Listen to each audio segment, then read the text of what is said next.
같이 나눌 말씀은 예수님이 승천하신 이후에 예수님의 제자들이 마가의 다락방에 모여서 더불어 마음을 같이하여 기도했다라고 하는 그 유명한 이 마가의 다락방 사건입니다. 우선 오늘 이 본문을 이해하기 위해서 선 이해를 좀 해보면요, 우리 한번 1장 12절 말씀 다시 한번 같이 볼게요. 1장 12절의 말씀 다시 한번 같이 읽어보겠습니다. 제자들이 하는 산으로부터 예루살렘에 돌아오니 이 산은 예루살렘에서 가까워 안식일에 가기 알맞은 길이라. 자, 감람산이 나오는데 이 감람산은 예루살렘 성전에서 500m에서 1km 정도 떨어졌다라고 이렇게 추정되는 곳이고요. 그래서 예루살렘이랑 가깝기 때문에 안식일에 가기에 알맞은 길이다라고 써져 있는 것이죠. 이어서 13절에 보시면은 다락방이 나옵니다. 이 다락방은 예수님이 최후의 만찬을 하신 그런 장소이자 우리가 잘 아는 마가복음의 저자인 마가의 어머니의 집에 딸려 있는 그런 다락방입니다. 15절에 우리가 읽어봤는데 이 방에 모인 사람들의 숫자가 몇 명이라고 나와 있죠? 총 120명이죠. 그러니까 우리가 생각하는 그런 옛날 그런 다락방이 아니에요. 120명이 들어갈 수 있는 굉장히 큰 다락방이고요. 여기서 우리는 마가가 부잣집 아들이다라는 것을 명확히 추정을 할 수가 있어요. 이 정도의 방을 갖고 있는 집은 부자가 아니면 살 수 없는 집이었습니다. 그래서 이후에 보시면은 우리가 이제 사도행전을 보다 보면은 1차 선교 여행을 떠났다가 이 마가가 중간에 중도 하차를 하는 그런 장면들이 기록이 되거든요. 아마도 부잣집 아들이기 때문에 고생을 안 해봐서 이 선교 여행 중에 힘들어서 중도 탈락했다라는 그런 설들이 있습니다. 어쨌든 이 모인 사람의 수가 총 120명인데요. 이 하워드 마샬이란 유명한 신약학자는 이 120명은 이스라엘 사람들이 의회를 구성할 수 있는 최소한의 숫자다라고 정의합니다. 상당히 중요한 의미를 내포하고 있는 그런 숫자인데, 먼저 이 120문도는 예수님의 부활을 다 목도한 그런 사람들인데요. 예수님의 부활을 목도한 사람들이 500명이 넘습니다. 그런데 그 중에 120명이 모였고요. 나머지 사람들은 아마도 갈릴리에 있었을 것으로 추정을 합니다. 또 하나 생각해 볼 것은 이 120문도 가운데 여성들이 포함되어 있다는 것입니다. 성경의 어떤 기록을 봐도 여자들이 소위 카운트에 포함되는 첫 번째 사례입니다. 그러니까 이것은 그 당시로서는 굉장한 혁명이었습니다. 이 당시에 이 시대 문헌들 가운데 성경만이 아니라 모든 문서들을 다 포함해서 봤을 때 여성을 카운트에 넣는 경우가 전혀 없었는데 성경이 최초입니다. 그러니까 하나님 앞에서 남녀가 평등하다라고 하는 이 사실은 교회가 태동되는 이 120문도의 사건에서 이미 명시가 되고 있는 것이죠. 그리고 사실은 성경을 쭉 보면은 남녀가 평등한 정도가 아니라 이 창세기를 보시면 여러분 재질이 좀 다릅니다. 이 남자는 뭘로 만들었죠?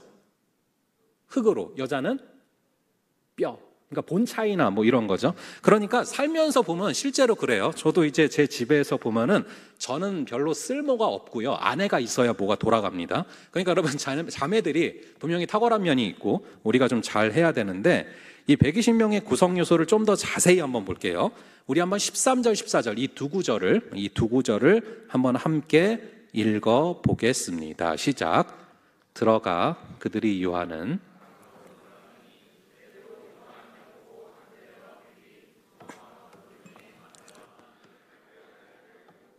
셀롯인 시몬, 야고보의 아들 유다가 다 거기 있어 여자들과 예수의 어머니 마리아와 예수의 아우들과 더불어 마음을 같이하여 오로지 기도에 힘쓰더라.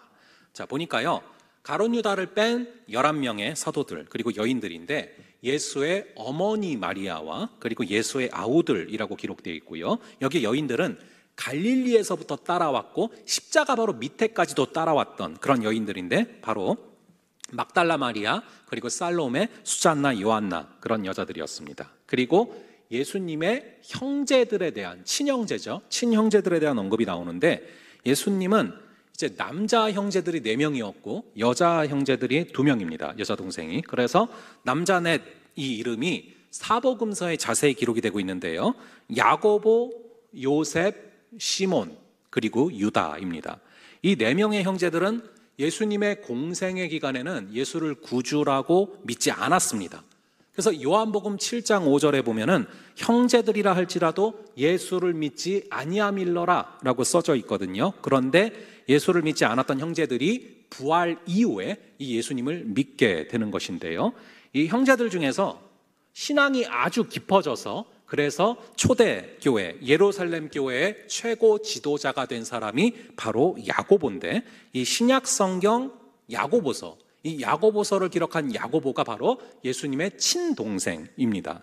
그리고 예수님의 동생 중에서 유다가 또 유다서를 기록했습니다. 제가 이전에 굉장히 충격적인 질문을 한 가지 받았던 기억이 있어요. 어떤 한 친구가 목사님, 우리 교회 아니에요. 어떤 한 친구가 목사님 왜 가룟 유다는 유다서까지 써놓고 자살을 했습니까? 뭐 그런 질문을 받았던 적이 있는데 높아심의 말씀을 드립니다. 그 유다가 아니에요. 가룟 유다는 예수님의 제자였고 그런데 자살한 것이고 이 유다서의 유다는 바로 예수님의 친동생이다 라는 것을 기본적으로 좀 말씀을 드립니다. 그러니까 예수님의 동생들이 예수님의 부활 이후에 아주 훌륭한 그런 인물들이 된 것을 알 수가 있죠. 오늘 이 마가의 다락방에 모여있는 이 사건을 통해서 우리에게 주시는 중요한 교훈이 몇 가지 있는데요. 먼저 오늘의 사건이 주는 교훈은 다양한 배경의 사람들이 다 함께 한 장소에 모였다라고 하는 것입니다. 우선은 여기 모여있는 11명의 제자들이 얼마나 서로 다릅니까? 이 다혈질의 대표격인 이 베드로, 그리고 베드로와 대조적으로 굉장히 섬세하고 침착했던 우울질인 요한, 그리고 참 머리가 잘 돌아갔던 빌립도 있고요. 그리고 이 11명 중에는 정치적인 메시아를 고대하는 사람도 있었고, 그리고 그런 것에 전혀 관심이 없는 사람도 있었고요. 그리고 자기를 막 드러내려는 사람도 있고요. 또 거기 보면은 전혀 한마디도 안 하고 다니는 사람도 있어요. 예를 들어서 이 마태복음의 저자인 마태는 엄청난 실력자입니다. 그런데 성경에 보면은 어디에도 마태가 한 말이 나와 있지를 않아요. 굉장히 과묵했던 사람인 거죠. 그런가 하면은 베드로가 한 말이 11명이 한 말보다 훨씬 많아서 70%는 베드로가 말을 했거든요. 그러니까 서로 배경과 성격과 기질이 완전히 다른 사람들이에요. 그럼에도 불구하고 11명이 하나가 돼서 그리고 한 장소에 모였다는 것은 중요한 의미를 갖고 있습니다. 그것뿐입니까? 이 여인들도 그렇고 예수님의 어머니도 그렇고 예수님의 형제들도 그렇고 이들이 다 한 장소에 모였다는 거죠. 나이도 배경도 기질도 성격도 완전히 다 다른 이들이 하나가 되어서 한 장소에 모였다. 여기서 우리가 주목해 볼 표현이 있는데 14절에 보시면은 더불어 마음을 같이 하여, 여기에 줄을 거두세요. 더불어 마음을 같이 하여.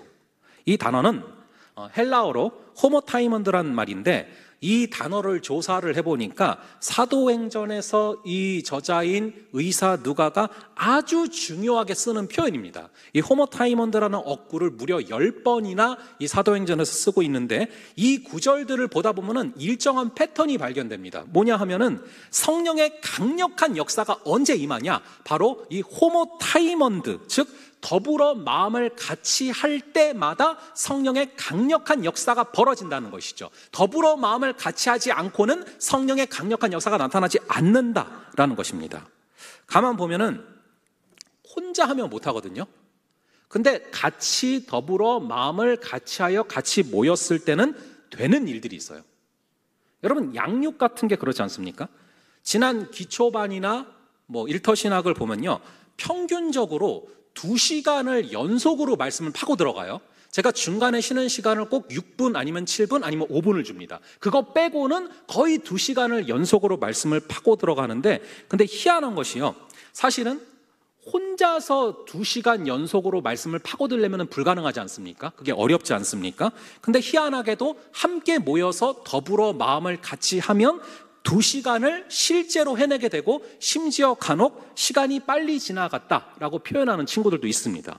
이게 바로 더불어 마음을 같이 하여 모였을 때 나타나는 그런 성령의 역사인 줄로 믿습니다. 우리 주님은 2-3 사람이 예수님의 이름으로 모인 곳에 함께 하시겠다라고 약속을 하셨어요. 이거는 가만히 생각해 보면 너무 상식적인 것입니다. 예를 들어서 여러분, 내가 이렇게 지나가다가 저기 보니까 사람들이 모여 있어요. 그런데 막 내 얘기를 하고 있는 거예요. 내 이름이 막 들려요. 그러면은 궁금할까요? 안 궁금할까요? 당연히 궁금하죠. 무슨 얘기 하나. 그거랑 똑같다라는 것입니다. 우리가 모여서 하나님 얘기를 하고 있고, 그리고 우리가 모여서 하나님의 말씀을 나누고 있으면 하나님은 거기에 관심을 가지시고 그곳에 오시고 우리의 모험을 도우시는 줄을 믿으시기 바랍니다. 그래서 주님께서 이 말세의 특징을 뭐라고 하셨냐면은, 우리 한번 히브리서 10장 25절을 볼게요. 모이기를 피하는 더욱 그리하자. 자, 그날이 가까울수록, 주님의 재림이 가까울수록 모이기를 어떻게 한대요? 패한다라는 것입니다. 실제로 우리는 코로나가 극심해지던 상황에 모든 모임이 폐하여지는 것을 눈으로 봤습니다. 예배까지도 폐하여졌죠. 뭐 그것뿐입니까? 갈수록 시대가 흘러갈수록 모이기를 싫어하고 개인주의가 극대화가는 그런 현상들이 말세가 다가올수록 심해지고 있는 것은 우리가 너무나 잘 알고 있는 사실이죠. 이거를 우리 주님이 다 내다보시고 있기 때문에 말세가 다가올수록 모이기를 힘쓰라라고 예언처럼 말씀을 하신 거예요. 안 모이면 죽거든요, 우리가. 각계격파로 갔다가는 다 박살나거든요. 이런 맥락 가운데 우리가 잠깐 도마를 좀 보기를 원해요. 여러분들은 이 도마 하면은 뭐가 떠오르십니까? 도마 하면은 우리가 반사적으로 떠오르는 게 있어요. 바로 의심의 아이콘이죠. 의심을 한 도마. 자, 그러면은 이 도마가 뭐가 문제여서 의심을 했는지 그것들을 좀 오늘 좀 보려고 해요. 그래서 여러분들 성경을 사도행전 1장에 놔두시고, 그리고 오늘 한번 요한복음 20장도 같이 볼 거거든요. 그래서 여러분들 성경을 요한복음 20장으로 가셔서 20장에 좀 몇 구절들을 볼 겁니다. 그래서 20장으로 가셔서 먼저는 요한복음 20장 24절을 좀 함께 읽어볼게요. 요한복음 20장 24절로 가셔서 20장 24절을 한번 함께 한 목소리로 읽어보겠습니다. 시작. 12 제자 중에 하나로서 디두모라 불리는 도마는 예수께서 오셨을 때 함께 있지 아니한지라. 자, 도마 문제의 핵심이 뭔지 아십니까? 저는 문제의 핵심은 여기 나와 있어요. 함께 있지 아니한지라. 여기에 있다고 생각을 합니다. 이 도마는 요한복음 18장에서 예수님이 붙잡혔을 때 도망쳤죠. 그리고 나서 흩어지고 난 그 후로는 다시는 보이지 않았었습니다. 그러다가 예수님이 부활하신 이후에 많은 자들이 이 예수님을 보았다라고 말을 하자 그때 다시 돌아온 것입니다. 그런데 돌아온 후에 다른 제자들은 우리가 부활하신 주님을 봤다, 주님을 만났다, 주님이 부활하셨다 너무 기뻐하고 있는데, 그때 나타난 도마가 제자들에게 찬물을 확 끼얹습니다. 그게 25절이거든요. 우리 한번 20장 25절, 요한복음 20장 25절 한번 함께 한 목소리로 읽어보겠습니다. 시작. 다른 제자들이 내가 그의 손에 못자국을 보며 내 손가락을 그 못자국에 넣으며 내 손을 그 옆구리에 넣어보지 않고는 믿지 아니하겠노라 하니라.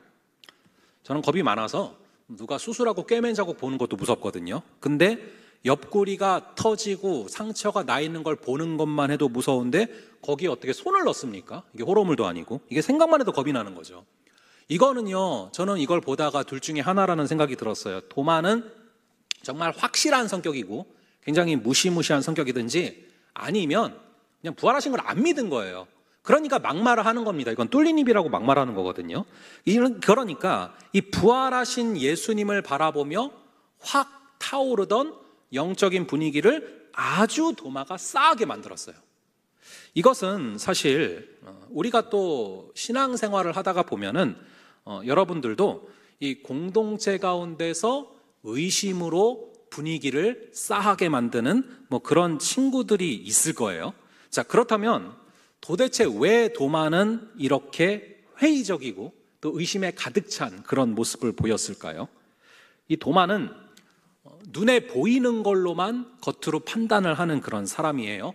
물론 이제 도마는 열심도 있었죠. 그러니까 이제 예수님의 제자가 된 건데, 근데 예수님을 따르는 그런 행위는 있지만 영적인 것을 바라보는 그 시각, 진리를 바라볼 수 있는 그 시각이 없었어요. 그저 눈에 보이는 현상대로 외모로만 모든 것을 판단하는 그런 사람인 것이죠. 그래서 그런 장면들이 이 요한복음에 보면 자주 등장을 하거든요.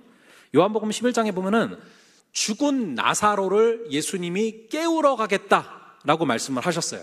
그랬을 때 부활에 대한 기대감이나 아니면은 영적인 어떤 기적에 대한 갈망보다는 베다니로 가면은 예수님을 죽이려고 하는 그런 사람들이 많았는데, 그렇기 때문에 자기 자신도 위험해질 거다라는 그런 생각이 훨씬 앞서는 거예요. 그러니까 현실적인 상황들만 눈에 들어오는 것이죠.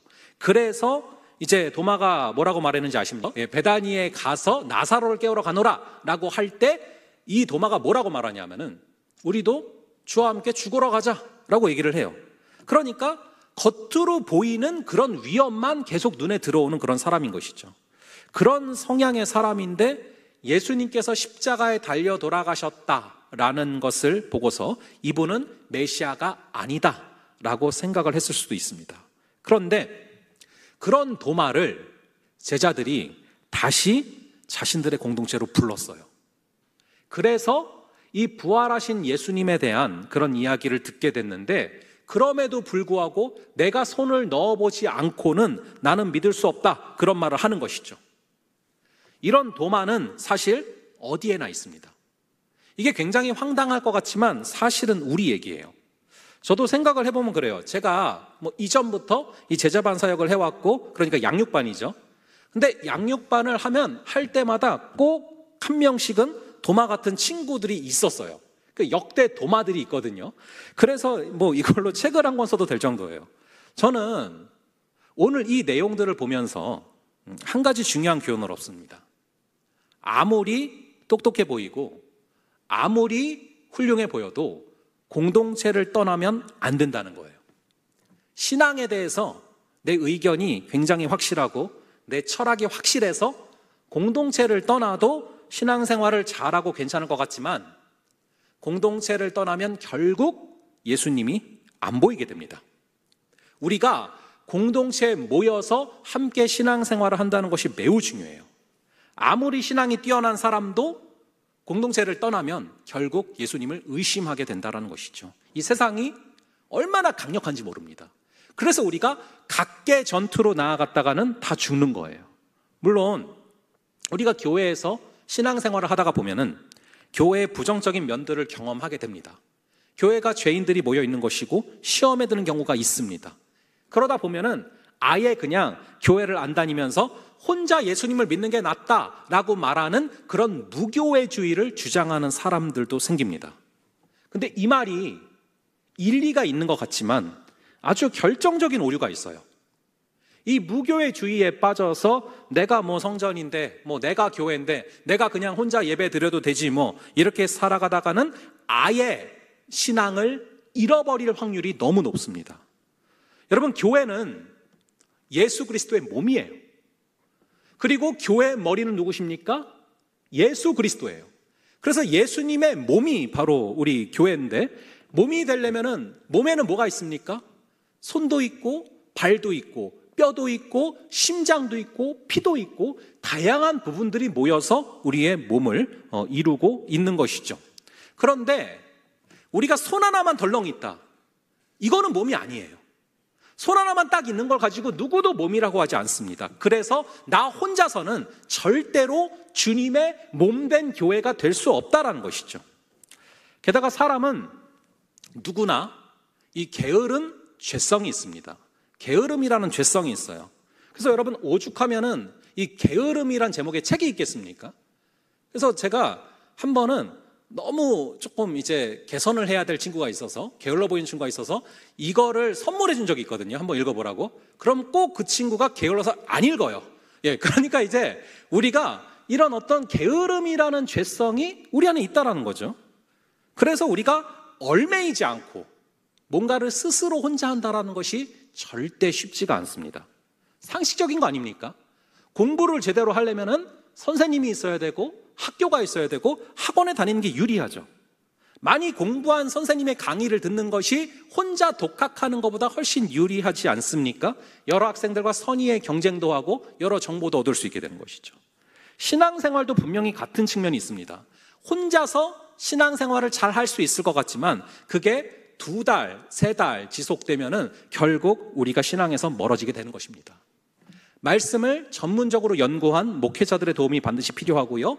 여러 지체들과 함께 도와가면서 신앙생활을 해야 세상을 이길 수가 있는 것입니다. 하지만 이 사단은 어떻게든 우리를 대열에서 떨어지게 만들려고 노력을 해요. 그리고 대열에서 떨어졌을 때 우리를 죽이려고 하는 것입니다. 우선 처음에 우리를 대열에서 떨어지게 만들려고 할 때는 온갖 감언이설로 우리를 속입니다.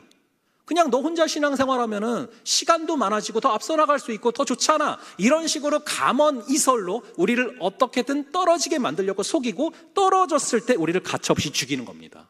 여러분 신명기 25장 18절을 한번 보자. 곧 그들이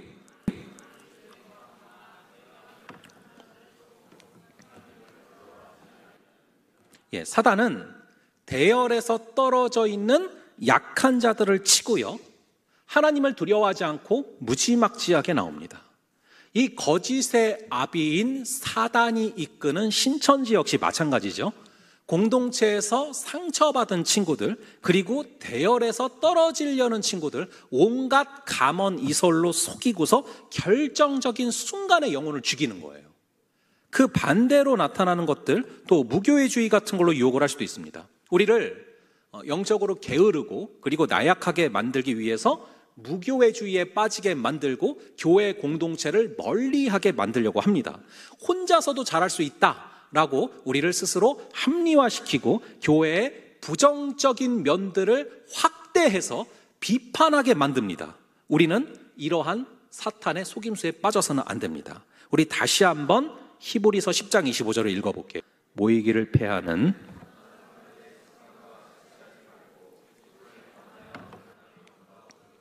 더욱 그리하자.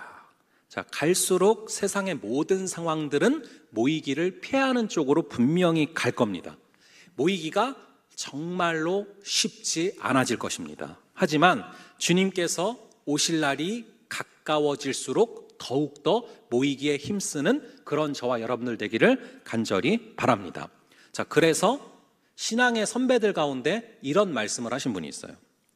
그리스도께서 2-3 이상이 그분의 이름으로 모인 곳에 함께 하신다라고 약속하셨다. 그래서 혼자서 외롭게 1년을 철야기도 하면서 하나님을 만날 수도 있겠지만 신실한 사람들과 함께 기도하고 신실한 사람들과 함께 교제를 나누다가 하나님을 만날 수 있는 가능성이 훨씬 높다. 그런데 도마가 이거랑 완전히 거꾸로 한 거예요. 바로 공동체를 떠났고 그랬을 때 믿음도 떠나게 된 것이죠. 그런데 8일이 지나고서 다시 제자들이 모인 거예요. 우리 한번 요한복음 20장 26절 한번 볼게요. 여드레를 지나서 제자들이 다시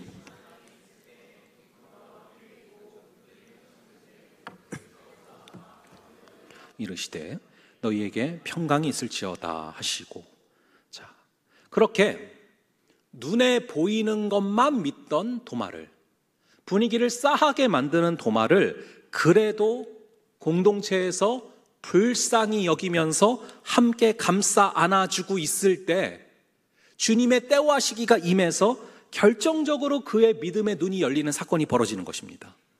여러분, 공동체에서 품어주고 있으면요, 그래도 하나님이 역사하시는 타이밍을 잡을 수가 있게 되는 거예요. 물론 공동체에서는 품어줄 수는 있지만 품고 있는 지체의 영적인 눈을 뜨게 하시는 것은 분명히 예수님만 하실 수 있는 사건이죠. 그거를 한번 또 볼게요. 27절 연속해서 27절을 한번 함께 읽어보겠습니다. 시작. 도마에게 이르시되 내 손가락을 이리 내밀어 내 손을 보고 내 손을 내밀어 내 옆구리에 넣어보라. 되지 말고 믿는 자가 되라. 자, 여기서 도마가 예수님의 옆구리에 손을 넣었을지 안 넣었을지는 아무도 모릅니다. 안 써 있으니까요. 하지만 저는 개인적으로 도마가 예수님을 직접 눈으로 보는 순간 이미 그분을 믿게 됐을 줄로 믿습니다. 이것이 말하는 것은 우리 예수님의 변함없는 사랑이죠. 그렇게 의심하고 어둡던 도마를 우리 주님이 끝까지 사랑해서 찾아오신 것, 그리고 예수님의 몸된 공동체가 그래도 포기하지 않고 끝까지 품어주었다라는 그런 사실이 중요한 것입니다. 그러므로 우리 모두가 모이기를 힘쓰는 공동체 될 수 있기를 간절히 바랍니다. 우리가 살펴본 이런 사건들이 어디서 일어나는지 아십니까? 여러분들이 모이는, 오늘부터 본격적으로 시작하는 그 목장에서 이런 일들이 벌어지는 것입니다. 그 목장 모임마다 모이기를 힘쓰고 모이기를 사모하고 나아가고, 그리고 그 가운데 있는 지체들을 품기를 사모하며 나아갈 때 그 모임마다 이런 역사가 벌어진다라는 것이죠. 우리가 함께 모이면 우리 성령께서도 함께 오시고 우리의 교통을 도우시는 줄을 믿으시기 바랍니다. 자, 그런데 모이는 게 다가 아니고 모여서 뭘 하느냐가 굉장히 중요해요. 이 120문도를 보면, 다시 이제 오늘 본문으로 돌아가서 이 120문도를 보면 모여서 뭘 했다라고 나옵니까? 우리 한번 14절을 볼게요. 오늘 본문에 14절의 말씀을 다 같이 한 목소리로 함께 읽어보겠습니다. 시작. 여자들과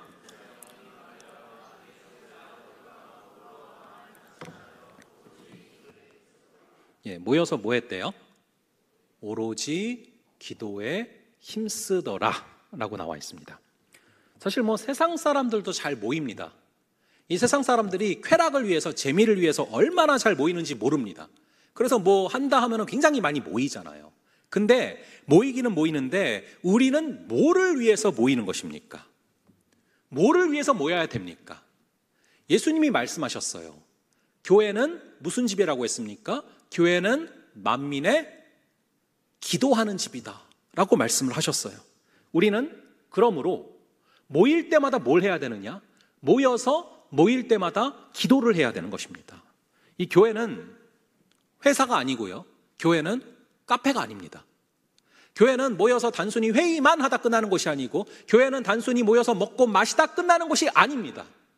교회는 반드시 모여서 이런저런 것들을 할 수 있지만 모일 때마다 기도해야 되는 그런 장소, 기도해야 되는 그런 모임이 되어야 할 줄로 믿습니다.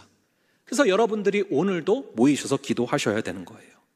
제가 얼마 전부터 우리 공동체를 위해서 기도할 때마다 계속해서 떠오르는 워딩이 있습니다.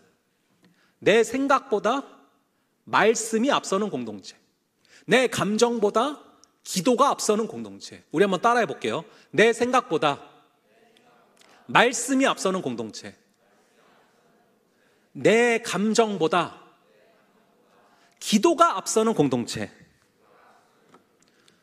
여러분, 내 생각과 내 감정이 앞서면 그것은 성령이 충만한 게 아니라 내가 충만해지는 거예요. 그리고 내가 충만해지는 사람끼리 모이면 반드시 티격태격하고 싸울 수밖에 없습니다. 그런데 내 생각보다 말씀이 앞서고 내 감정보다 기도가 없으면, 그럼 그 말씀과 기도로 말미암아 성령의 충만한 역사가 부어지는 줄을 믿으시기 바랍니다. 그러면은 성령께서 그 흐름 가운데 우리를 끌어가시거든요. 성령께서 끌어가시게 되거든요. 그런데 그 성령의 흐름에 나도 동참하고 다른 이들도 동참하고 하다 보면 우리가 할 수 없었던 하나됨이 성령의 충만함으로 말미암아 한 방향으로 흘러가게 되는 그 역사가 벌어지게 되는 것입니다. 우리 공동체에 올해 표어가 위함 아닙니까? 제가 그것을 받고 저도 수락을 했고 동의를 했어요.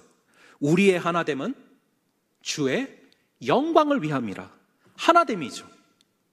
그런데 이 하나가 돼야 되는데, 더불어 마음을 같이 하여 하나가 되어서 오직 기도에 힘쓸 때 성령의 역사가 벌어지고 우리의 삶에 변화가 생기는데, 이 하나가 되는 것, 이 하나가 되는 것은 절대 그냥 하나 되지 않습니다. 바로 섬기는 리더십이, 즉 섬김의 리더십이 있는 곳마다, 섬기는 곳마다 하나 되는 역사가 벌어집니다. 이 1517년 10월 31일 종교개혁에 대해서 여러분들이 너무 잘 알고 계실 거예요.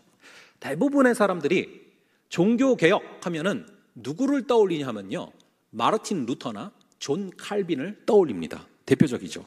그런데 종교개혁을 완성하는 데 있어서 결정적인 역할을 한 제 3의 인물이 있습니다.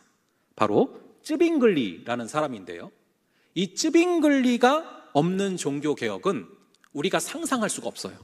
이 쯔빙글리의 희생이 있었기 때문에 이 종교개혁의 방점이 찍힐 수 있었는데요, 이 종교개혁이 한창이던 때 이 쯔빙글리는 한 장면을 우연찮게 보게 됐습니다. 어떤 장면이었냐면은 아주 가파른 산이에요. 아주 가파른 산이고 아주 가파른 골목입니다.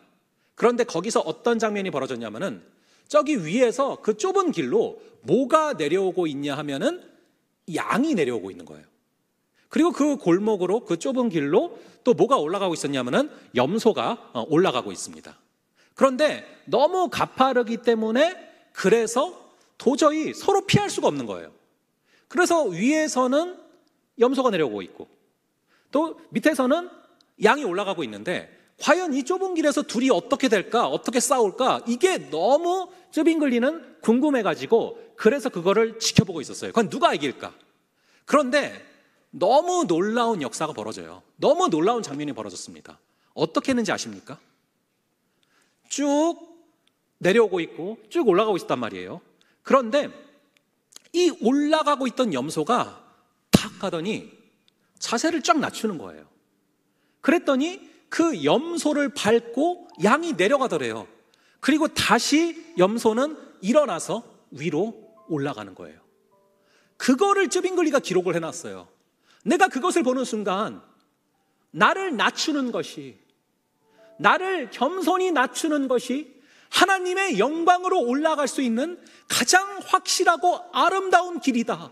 그래서 그 장면을 새기고 그 장면을 책에 기록해 놓고 쯔빙글리가 자기의 이름은 뒤로 한 채 이 종교개혁이 완성될 수 있도록 헌신했습니다. 그래서 이 쯔빙글리라는 이름이 유명하진 않지만 이 쯔빙글리의 그 헌신과 섬김이 있었기 때문에 결국에는 종교개혁이 완성이 되었고, 그래서 우리가 개신교가 태동이 되었고, 그래서 종교개혁의 가치, 오직 성경, 오직 믿음, 오직 은혜, 이것이 지금까지 우리에게 흘러오게 된 것입니다. 우리 공동체 안에 쯔빙글리 같은 사람들이 많아질 때 우리 공동체는 주께서 주시는 은혜로 하나 되는 역사가 임하게 될 줄을 믿습니다.